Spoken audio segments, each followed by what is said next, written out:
Welcome back to Pop Preview. I'm Alex. I'm Sean. And we're going to be reviewing the Blade Runner 2049 trailer. So finally we have a full trailer for Blade Runner 2049. Are you a fan of the original? I haven't seen it. Finally! Usually I'm the one who doesn't know what the hell is going on. I haven't seen it. But I have seen it, and I'm a fan, and actually I have a lot of my close friends are really big fans, so I'm going to try to do this right, guys, okay? Don't yell at me. But this is very highly anticipated. This is actually not a reboot or remake. This is a sequel. And it's, it takes place 30 years after the original. Something like that. Harrison Ford is still in it, playing Deckard.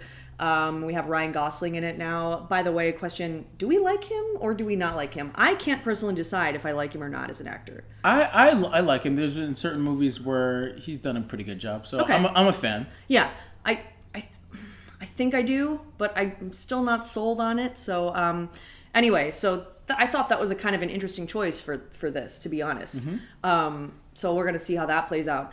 So basically, I haven't seen this trailer yet, but I'm excited to see it, but also a little bit nervous.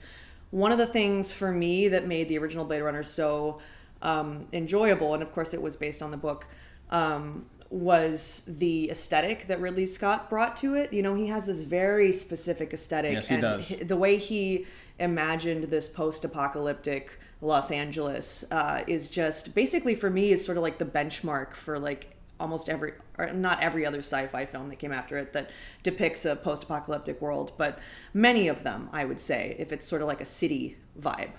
You know, lots of water, it's always raining, you know, there's lots of mist, lots of smoke, lots of color in the city.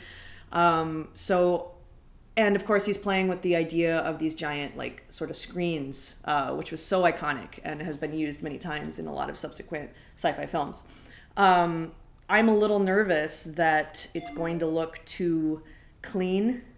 It's not going to look gritty, you know, and that's something that I really liked. And maybe it was the film stock that he used. I'm not entirely sure, just maybe his aesthetic, but I'm a little concerned it's going to look too CGI.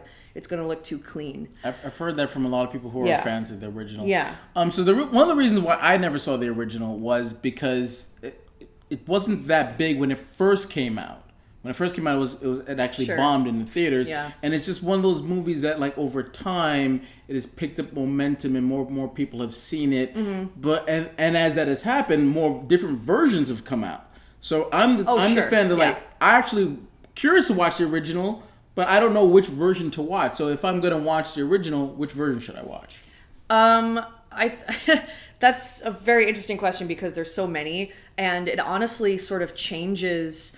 So basically, one of the questions that a lot of people have is Deckard, Harrison Ford's character, is he a replicant, which is a robot, or is he human? And they sort of play with that in the different versions, and some versions give you a little more information as to whether or not he is or isn't than others. So it just kind of depends on what experience you're going to get. I can honestly say I haven't seen all of those different versions. I know a lot of you guys have, so if you have advice, comment below on which ones. Advice. Yeah, he needs advice.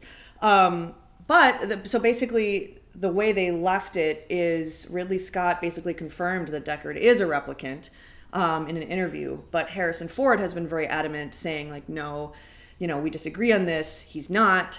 So we never really got, like, a confirmation. Okay. But hopefully in this trailer, that's going to be something they address, because I know Harrison Ford is still in it, and hopefully they're going to address those questions that the fans have.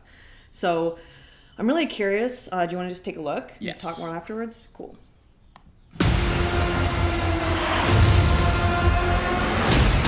You guys trailer before the trailer. Oh, God. Never fails. Okay. Oh, Atari.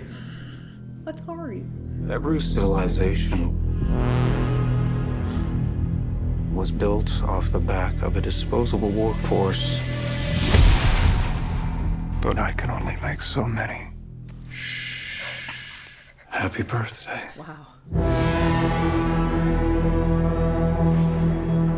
There is an order to things. That's what we do here. So it sounds like Vangelis is doing the soundtrack again. The world is built on a wall that separates kind.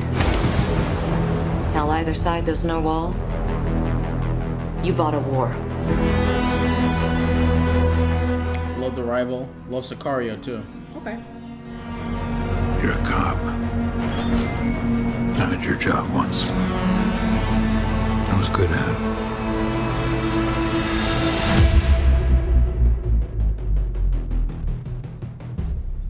I know. What do you want? I want to ask you some questions.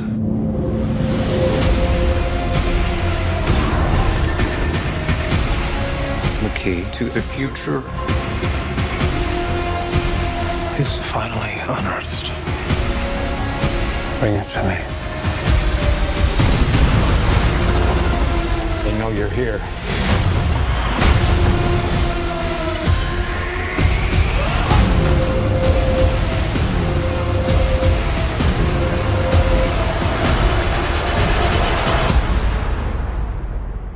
I always told you, you're special.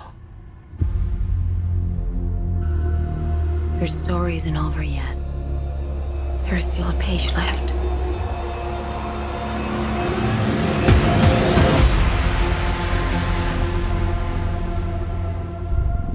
Wow. That was a great trailer.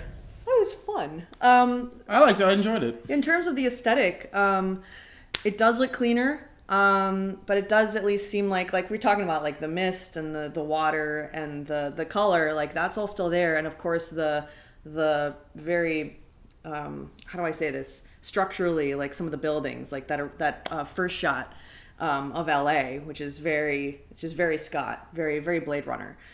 So that's good to see. And it does seem like we might get some information or confirmation as to whether or not Deckard is a replicant, because it looks like Ryan Gosling's character, Officer K, I think his name is after him, wanting to ask him some questions. So it kind of seems like he has Deckard's old job of like hunting down replicants, and now he's hunting down Deckard because Deckard is a replicant, but we'll see, I guess. Mm-hmm. Yeah. I don't know what else. There's a lot. I kind of want to watch it again. There's like a lot of stuff to sort of dissect in there.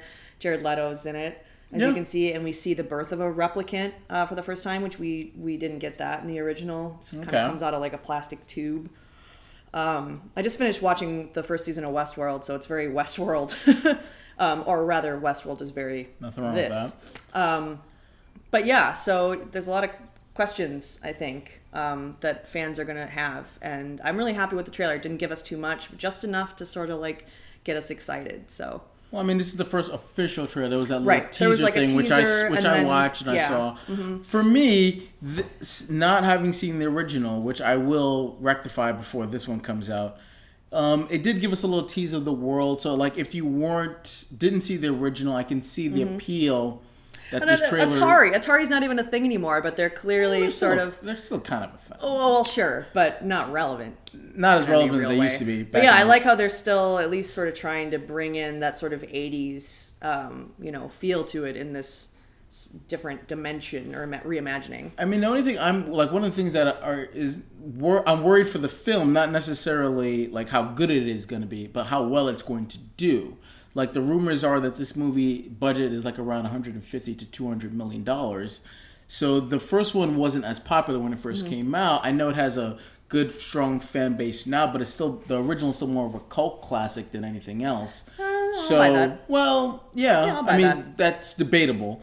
But I'm not sure how financially well. I know it's coming out in October, which is a good spot for it. But I don't know how financially well it's going to do. That doesn't mean it's not going to be a good movie. Then they're going to get my ticket as soon as I see the original.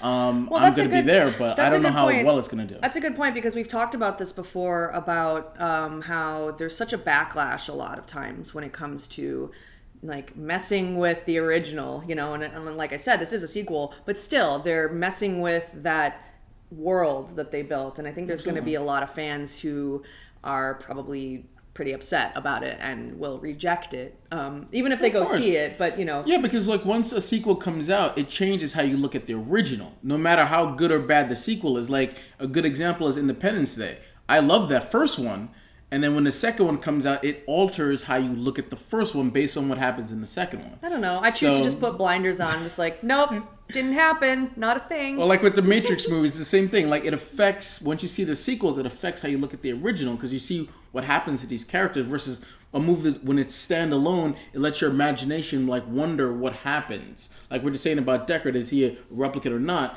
If there's no sequel, that question is kind of left to linger a little bit. No, it's true. It's true. Like there's some people love that. Some magic, and I do. I actually like not knowing things. I love it when films end and you kind of don't have all the information. Yeah. But hopefully, with that said, that they'll treat this with some delicacy and some grace, knowing that that's a fan theory and that people are probably going to be kind of. Yeah. So I'll be interested to see. I'm interested to see what you guys think. If you're a fan of the original, and if you're going to see this, what are your fan theories? Yeah, I always curious to know what you guys think. So be sure to subscribe and follow our channel for more stuff just like this. And we will see you next time on Pop Preview.